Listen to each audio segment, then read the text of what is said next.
नमस्कार। सामान्यतः आपने ये शब्द सुना होगा, ये तो मेरा सिर दर्द है। यानी सिर दर्द, क्या व्यक्ति, क्या काम, क्यों मेरा सिर दर्द कर दिया।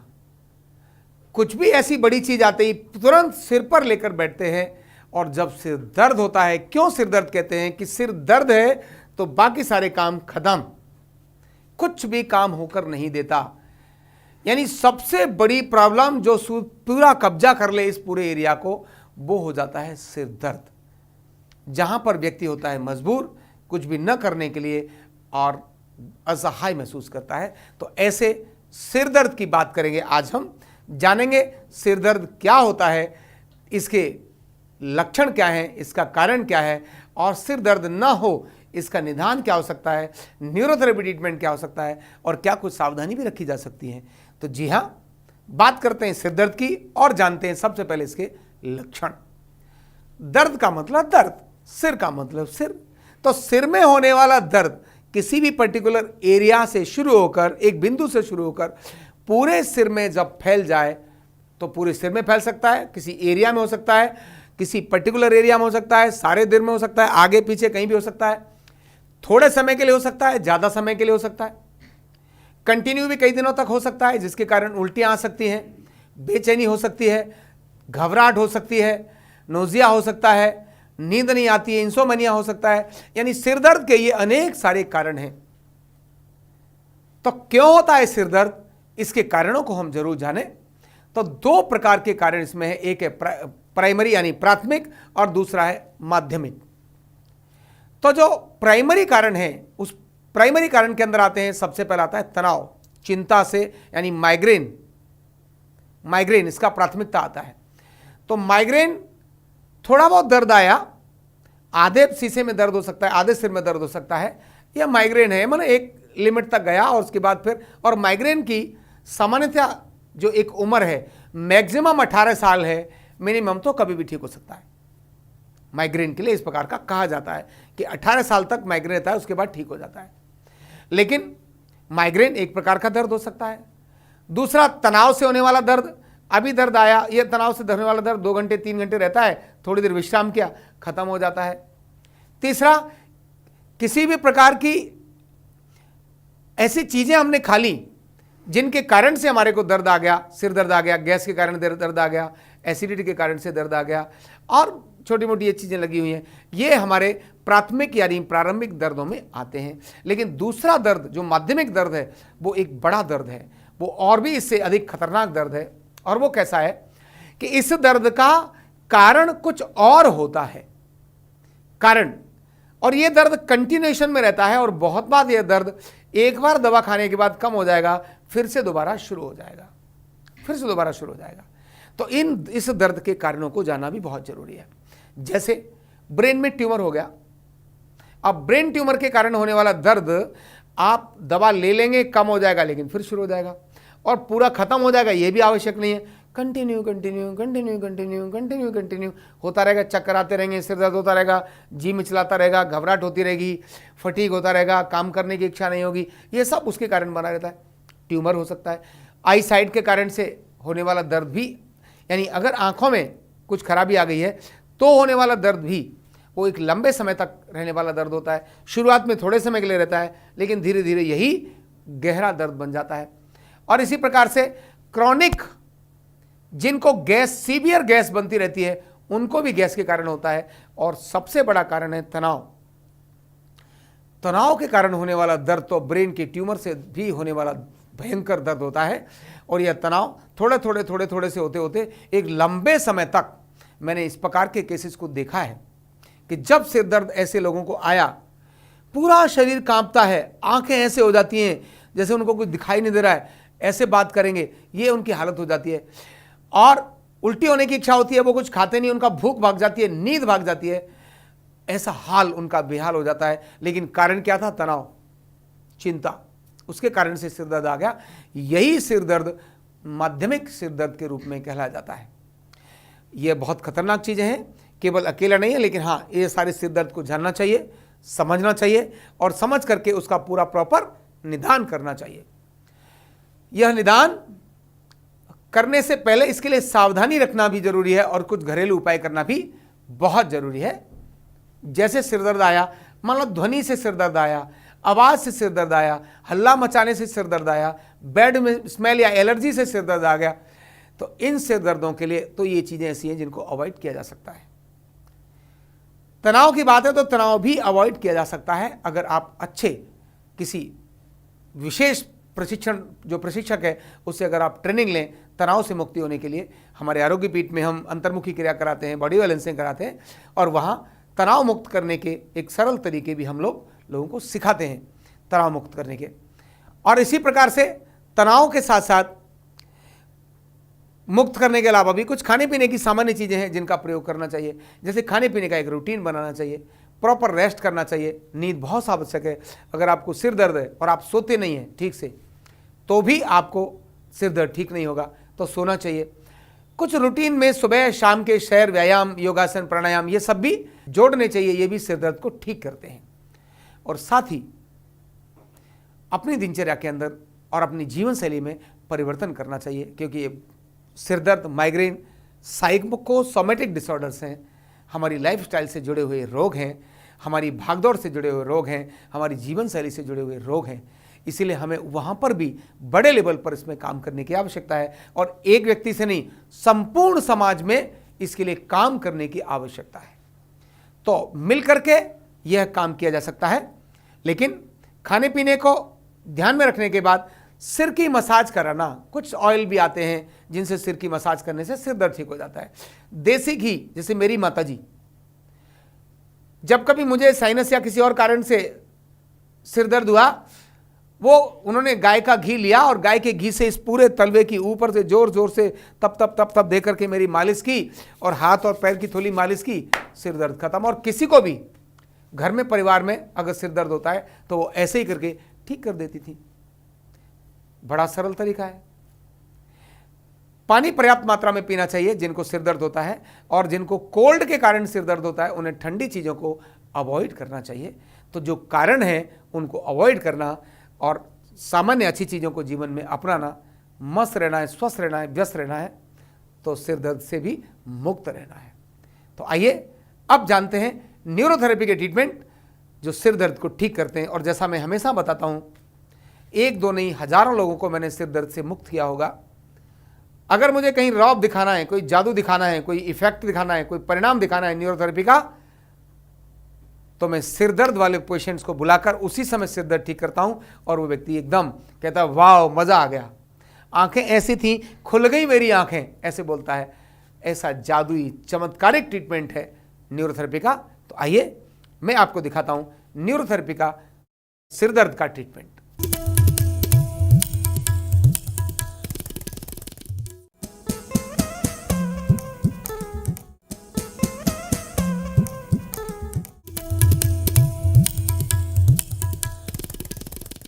पॉइंट का नाम है CNS1। कैसे है? रोगी को कुर्सी पर बैठाना, कमर गर्दन सीधी, और यह ट्रीटमेंट का पॉइंट है गर्दन पर। कैसे देना? तो इसमें टेल्को पाउडर का उपयोग करेंगे। कान के नीचे ठीक इस एरिया पर दोनों तरफ टेल्को पाउडर का उपयोग करेंगे। ये CNS लेफ्ट और राइट दोनों तरफ दिया जाता है, इसलिए 2=1 ऐसा गिना जाता है। कैसे? तो पहले लेफ्ट में देना है, देन राइट में देना है। तो लेफ्ट में हम यहाँ खड़े हो गए, गर्दन सीधी है, एक अंगूठा एक बार आया, उसके बाद दोबारा आया, ये हो गया 1, और ये 2, 3, 4। अब मैंने ये 4 दिया। ठीक इधर भी रिपीट करेंगे। तो कैसे देना है? गर्दन को पीछे ऐसे पकड़ना, राइट हैंड को गर्दन के पास आगे मुट्ठी बंद करके रखना, क्योंकि इधर आए तो अंगूठा ऊपर कान के नीचे से गर्दन तक, और उसी को दूसरे अंगूठे से भी रिपीट करना। 1, 2, 3, 4। इधर भी 4 दिया था, इधर भी 4 दिया, क्योंकि मैंने CNS1 4 टाइम दिया। 4 CNS1। अभी मैं इसको 8 भी दूं तो कैसे? आगे वाला हाथ मुट्ठी बंद, पीछे वाले को गर्दन पर ऐसे पकड़ना, गर्दन सीधी, पेयर्स में प्रेशर समान। 1, 2, 3, 4, 5, 6 7 8। इसमें हाथ हिलना नहीं चाहिए। इसी प्रकार इधर भी 1 2 3 4 5 6 7 8। 8 टाइम मैंने दिया CNS 1, 8 इधर 8 इधर। पेयर्स में प्रेशर कितना जाना चाहिए? तो प्रेशर ठीक जाना चाहिए, लेकिन रोगी को दर्द नहीं होना चाहिए, झटके से नहीं जाना चाहिए, और कान से शुरू करके पूरा यहां तक लेके जाना, ऐसे नहीं जाना, ऐसे जाना है। ये छोटी छोटी बात है, ओवरलैप होना है, अलग अलग नहीं जाना। जहां से एक आया वहीं से दूसरा भी जाएगा। तो इस तरह से ये था पॉइंट CNS 1।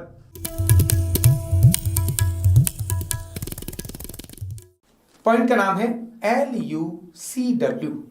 LUCW कैसे देते हैं आपको दिखाता हूं। रोगी के सामने खड़े होना है, दोनों पैर खोलिए और बाएं हाथ से गर्दन को सपोर्ट में लेकर दाहिने हाथ की 5 उंगलियों को बनाकर नेक का ये पूरा पार्ट यहां से क्लॉकवाइज करते हुए जाना है, पूरा शोल्डर तक, और यहां से भी आगे बढ़ते जाना है। जैसे जैसे ये जो खोपड़ी है वहां से शुरू करना है। जैसे जैसे हम क्लॉकवाइज कंप्लीट करते जाएंगे, आगे की तरफ घूमते जाएंगे। ये भी यहां से धीरे धीरे धीरे धीरे पूरा जहां हमारे शोल्डर ब्लेड होते हैं वहां तक जाना। जब हम स्पाइन के मध्य में आते हैं तब तक लेफ्ट साइड में जा रहे हैं। स्पाइन के मध्य से हमारी डायरेक्शन अब राइट साइड में चेंज हो जाएगी। ये भी धीरे धीरे, कोई भी स्थान छूटना नहीं चाहिए, कोई भी स्थान छूटना नहीं चाहिए। आगे का हमारा हाथ भी बदलता जाएगा, दिशाएं, उसका स्थान भी बदलता जाएगा, और हम धीरे धीरे, और ये हमने पूरा यहाँ कान के पास से पूरा 1-1 मिलीमीटर पर क्लॉकवाइज और एंटी क्लॉकवाइज के माध्यम से पूरा आगे गए। ठीक इसी प्रकार से फिर से रिपीट करना है, वापसी डायरेक्शन में आना है, वापस आना है, वही काम को करते हुए, कोई भी स्थान बचे नहीं, गर्दन से लेकर शोल्डर ब्लेड के एंड तक। अब राइट साइड की डायरेक्शन में पूरा इस तरह से, और शोल्डर पर लेकर पूरा ये हमने इस तरह से हमने LUCW पॉइंट कंप्लीट किया। ध्यान यही रखना है कि कोई भी एरिया खाली रहे नहीं, जहां खोपड़ी की शुरुआत है वहां से शुरू होना चाहिए, और पूरे शोल्डर ब्लेड जहां हमारे खत्म होते हैं वहां तक हमारा जाना चाहिए। नाखून नहीं होने चाहिए, प्रेशर पर्याप्त चाहिए, लेकिन घायल करने वाला प्रेशर नहीं चाहिए। LUCW।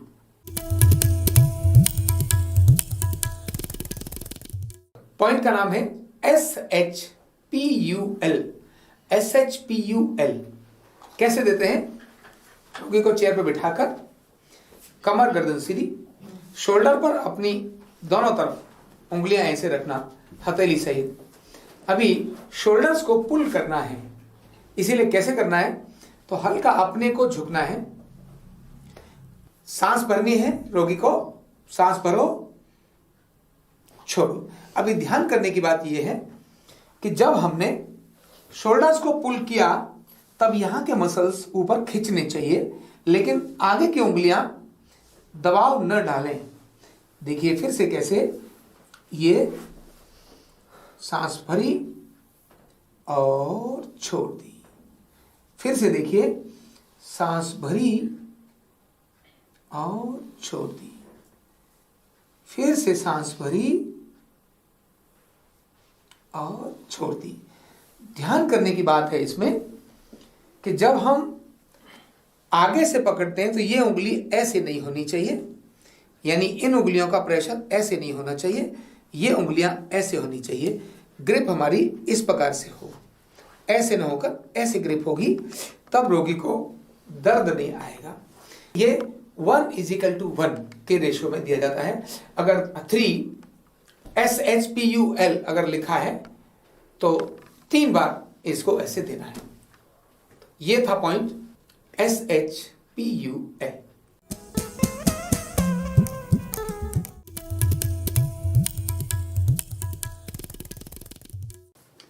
पॉइंट नंबर N3 में तकिया दोनों जंघाओं के नीचे एक पिलो लगाना और सेट करना।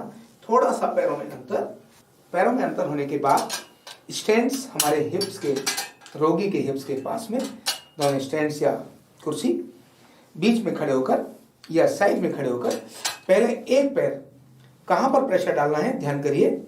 तो N3 है जो हमारा ये जॉइंट है, यहां से ये जॉइंट है थाई जॉइंट, यहां पर हमारा पैर, इधर वाला पैर इधर आएगा और इधर वाला पैर इधर जाएगा।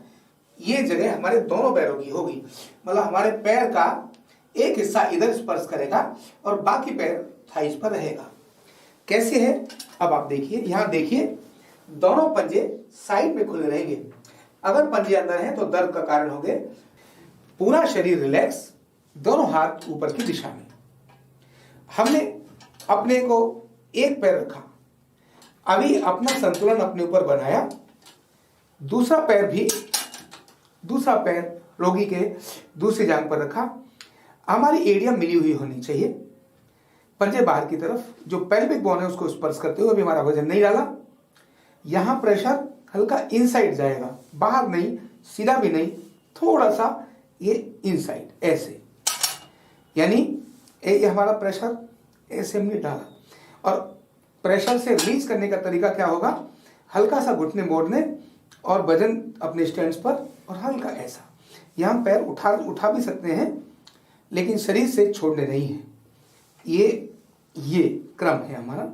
अब मैं शुरू करता हूं। ये 1 2 3 4 5 6, एक हो गया, तुरंत बाद 1 2 3 4 5 6, फिर यहीं से 1, ये तीसरी बार दे रहा हूं, 4 5 6, और यही काम मैंने किया यहाँ 1 2 3 4 5 6, और यही मैंने किया यहाँ छठी बार 1 2 3 4 5 6, यही 7वीं बार। और सीधा होना चाहिए, एकदम सीधे, इस प्रकार से रहना बहुत जरूरी है। और फिर 8वीं बार प्रेशर डाला 1 2 3 4 5 6, और तुरंत वजन अपना लिया और धीरे से पैर साइड किया और उतर गए। ये था पॉइंट N3। N4 तो हमने पिलो हटाया। N4 की पोजीशन क्या होगी वो मैं आपको बताता हूं। तकिया N4 के लिए यही लगा रहेगा, दोनों पैर बिल्कुल उसी प्रकार से N1 की तरह से, और खड़े होने की जगह रोगी के दाईं तरफ हिप पॉइंट के पास, दूसरा स्टैंड हमसे थोड़ा सा दूर, और ये वाला स्टैंड जितना नजदीक हो उतना नजदीक। पैर बिल्कुल उसी जगह पर जाएगा, केवल बाईं टांग पर ही प्रेशर जाएगा। ये पॉइंट है N4। N4 यहां, यहां और यहां। तो अब हम बात कर रहे हैं पॉइंट N4 की। ये बिल्कुल जॉइंट के पास, यहां और यहां, ये N4 पॉइंट। N4 ये सीधा प्रेशर 1 2 3 4 5 6, तीसरी जगह मिडिल पॉइंट 1 2 3 4 5 6, 1 2 3 4 5 6, यही रिपीट भी कर सकते हैं। तो 1 2 3 पॉइंट में इसको हमने दिया। ये हो गया N4।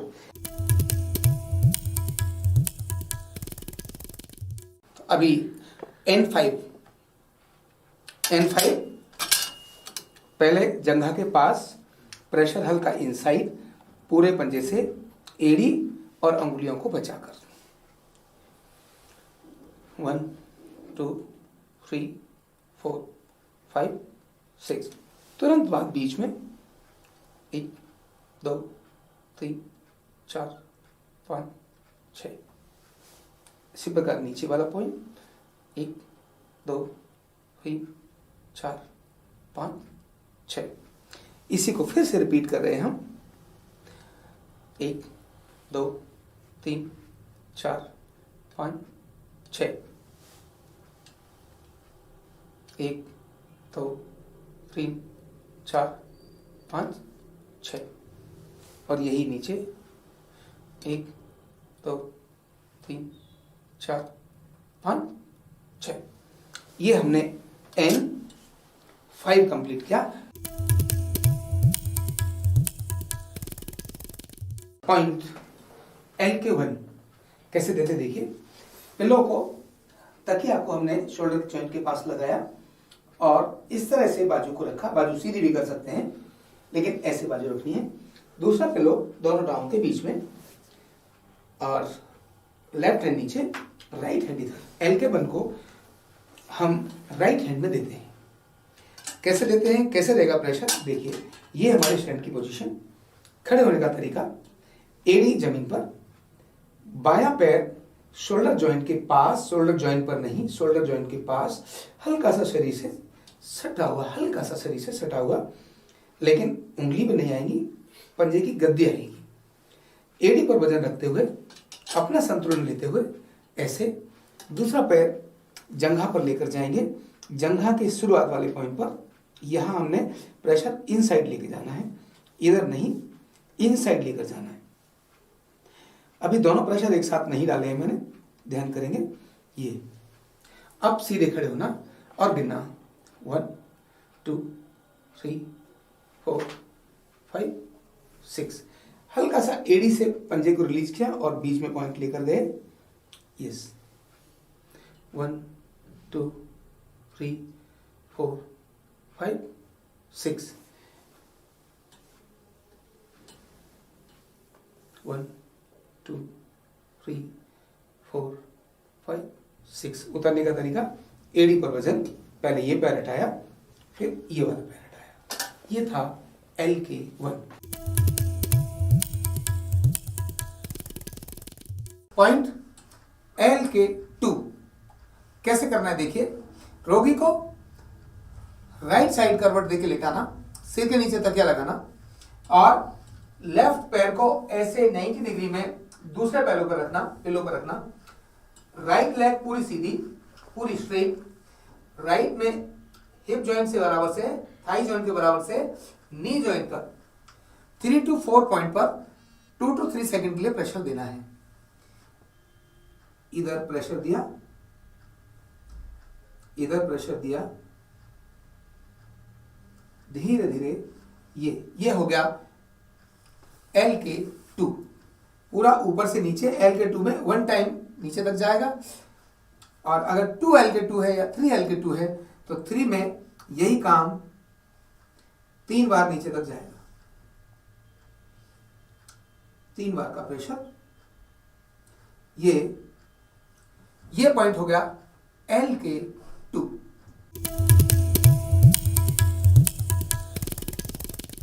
पॉइंट LU1 यानी लंग्स को स्टिमुलेट करने का एक तरीका।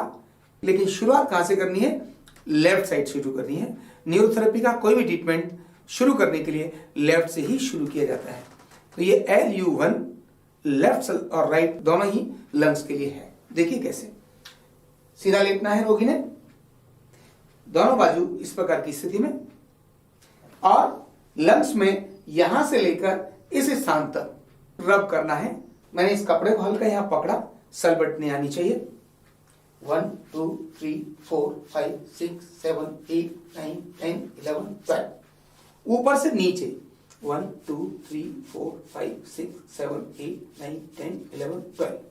तो ये था LU1। इसमें ध्यान ये रखना है किसी प्रकार का झटका बाजू पर नहीं लगना चाहिए। ब्लड का फ्लो ऊपर से नीचे की तरफ ही जाना चाहिए। इतना ध्यान रखते हुए ये पॉइंट कंप्लीट हुआ LU1।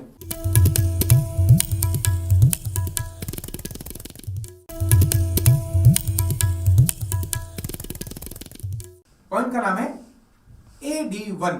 AD1 कैसे देते हैं आओ मैं दिखाता हूं। रोगी को सबसे पहले उल्टा लेटाना, उल्टा लेटाने के बाद उसके चेस्ट के नीचे 1.5 पिलो सेट करना।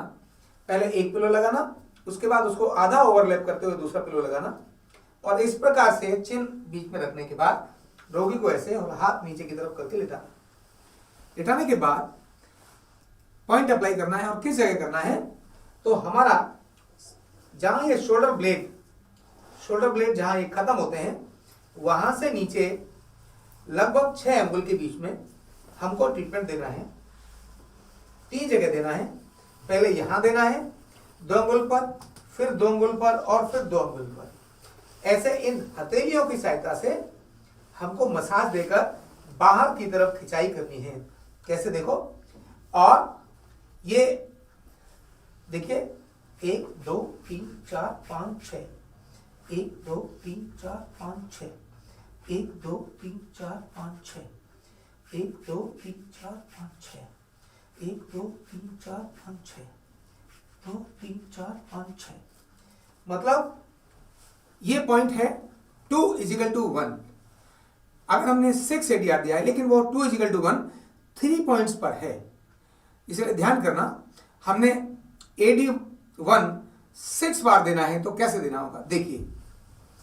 पहले पॉइंट पर 6 1 2 3 4 5 6, 1 2 3 4 5 6, थोड़ा और नीचे तीनों पॉइंट पर दिया। अब again repeat 1 2 3 4 5 6, 1 2 3 4 5 6, 1 2 3 4 5 6।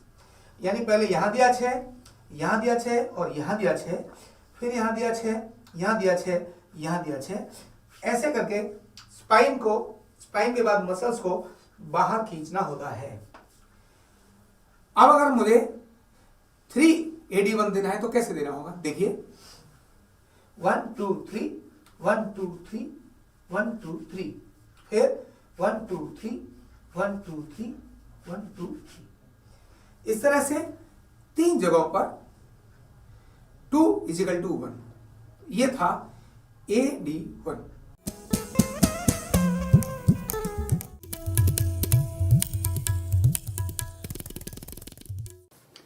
Point number N3 में तकिया दोनों जंघाओं के नीचे 1 पिलो लगाना और सेट करना। थोड़ा सा पैरों में अंतर होने के बाद स्टैंड्स हमारे हिप्स के, रोगी के हिप्स के पास में दोनों स्टैंड्स या कुर्सी बीच में खड़े होकर या साइड में खड़े होकर पहले एक पैर कहां पर प्रेशर डालना है ध्यान करिए। तो N3 है जो हमारा ये जॉइंट है, यहां से ये जॉइंट है थाई जॉइंट, यहां पर हमारा पैर, इधर वाला पैर इधर आएगा और इधर वाला पैर इधर जाएगा। ये जगह हमारे दोनों पैरों की होगी। मतलब हमारे पैर का एक हिस्सा इधर स्पर्श करेगा और बाकी पैर थाइस पर रहेगा। कैसे है अब आप देखिए। यहां देखिए दोनों पंजे साइड में खुले रहेंगे। अगर पंजे अंदर हैं तो दर्द का कारण होंगे। पूरा शरीर रिलैक्स, दोनों हाथ ऊपर की दिशा में। हमने अपने को एक पैर रखा, अभी अपना संतुलन अपने ऊपर बनाया। दूसरा पैर रोगी के दूसरी जांघ पर रखा। हमारी एड़ियां मिली हुई होनी चाहिए, पंजे बाहर की तरफ, जो पेल्विक बोन है उसको स्पर्श करते हुए। अभी हमारा वजन नहीं डाला। यहां प्रेशर हल्का इनसाइड जाएगा, बाहर नहीं, सीधा भी नहीं, थोड़ा सा ये इनसाइड ऐसे। यानी ये हमारा प्रेशर ऐसे हमने डाला। और प्रेशर से रिलीज करने का तरीका क्या होगा, हल्का सा घुटने मोड़ने और वजन अपने स्टैंड्स पर, और हल्का ऐसा। यहां पैर उठा भी सकते हैं लेकिन शरीर से छोड़ने नहीं है। ये क्रम है हमारा। अब मैं शुरू करता हूं। ये 1 2 3 4 5 6, एक हो गया। तुरंत बाद 1 2 3 4 5 6, फिर यहीं से 1, ये तीसरी बार कर रहा हूँ 4 5 6, और यही काम मैंने किया यहाँ 1 2 3 4 5 6, और यही मैंने किया यहाँ छठी बार 1 2 3 4 5 6, यही सातवीं बार, और सीधा होना चाहिए, एकदम सीधे, इस प्रकार से रहना बहुत जरूरी है। और फिर आठवीं बार प्रेशर डाला 1 2 3 4 5 6, और तुरंत वजन अपना लिया और धीरे से पैर साइड किया और उतर गए। ये था पॉइंट N3। N4 तो हमने पिल्लो हटाया। N4 की पोजीशन क्या होगी वो मैं आपको बताता हूं। तकिया N4 के लिए यही लगा रहेगा, दोनों पैर बिल्कुल उसी प्रकार से N1 की तरह से, और खड़े होने की जगह रोगी के दाईं तरफ हिप पॉइंट के पास, दूसरा स्टैंड हमसे थोड़ा सा दूर, और ये वाला स्टैंड जितना नजदीक हो उतना नजदीक। पैर बिल्कुल उसी जगह पर जाएगा, केवल बाईं टांग पर ही प्रेशर जाएगा। ये पॉइंट है N4। N4 यहां, यहां और यहां। तो अब हम बात कर रहे हैं पॉइंट N4 की। ये बिल्कुल जॉइंट के पास, यहां और यहां, ये N4 पॉइंट। N4 ये सीधा प्रेशर 1 2 3 4 5 6, तीसरी जगह मिडिल पॉइंट 1 2 3 4 5 6, 1 2 3 4 5 6, यही रिपीट भी कर सकते हैं। तो 1 2 3 पॉइंट में इसको हमने दिया। ये हो गया N4। Point N6। N6 में खड़े होने की स्थिति, एड़ी जमीन पर, पंजा एल्बो जॉइंट के पास। हमें इसको 3 पॉइंट्स में लेना है, एक यहां, दूसरा यहां, तीसरा यहां। इसी प्रकार से जंघा भी यहां एक, दूसरा यहां, तीसरा यहां, 3 जगहों पर लेना है। जंघा के पॉइंट वही हैं जो हम अब तक ले रहे हैं, बाजू के पॉइंट्स जरूर ध्यान करने हैं। खड़े होने का तरीका, पहले हम अपना वजन एड़ी पर लें, पहले अपना वजन एड़ी पर, और हल्का सा टच करें पंजा, हथेली ऊपर की तरफ, अपने स्टैंड्स पर अपना लगाएं वजन, संतुलन बनाएं, एड़ी पर अपना वजन रखें, दूसरा पैर उठाकर जंघा पर इस प्रकार से रखना है। देख लो, यानी मैंने पैर ऐसे रखा।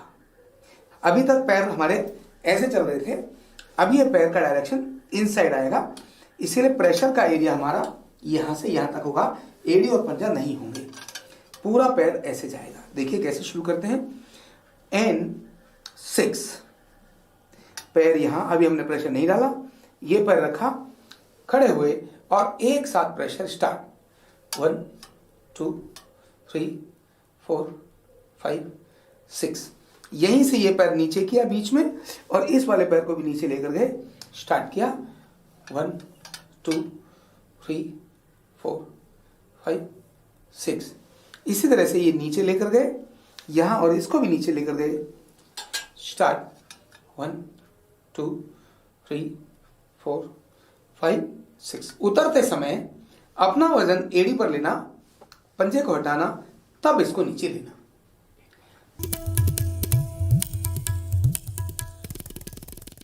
पॉइंट LU1 यानी लंग्स को स्टिमुलेट करने का एक तरीका, लेकिन शुरुआत कहां से करनी है?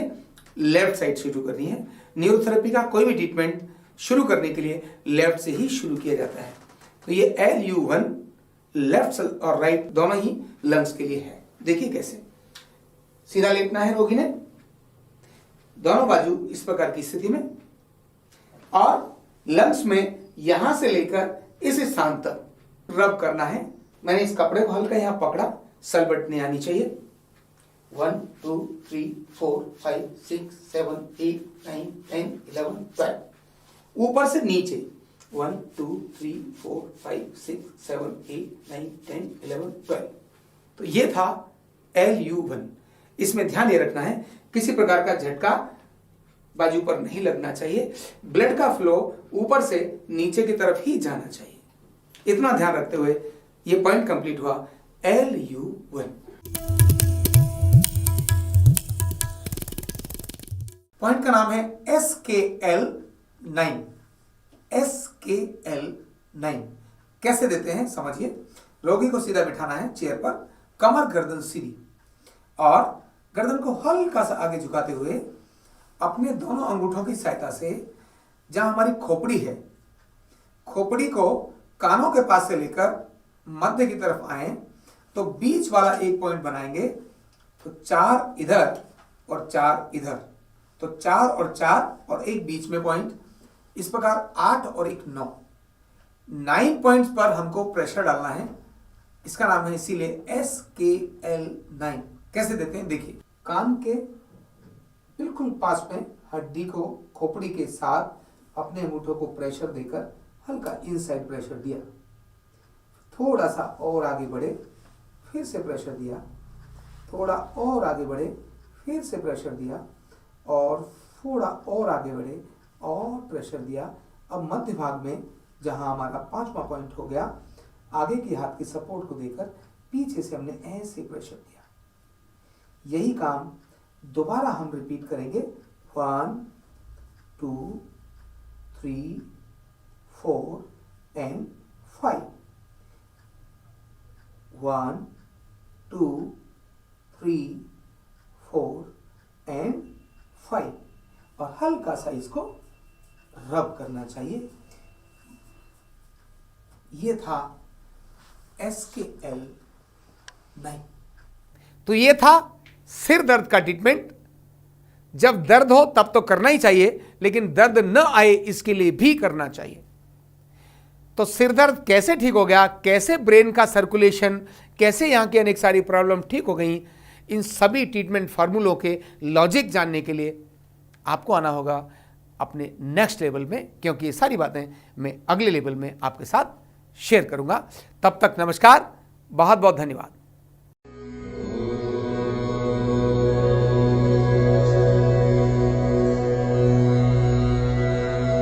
शांति शांति शांति।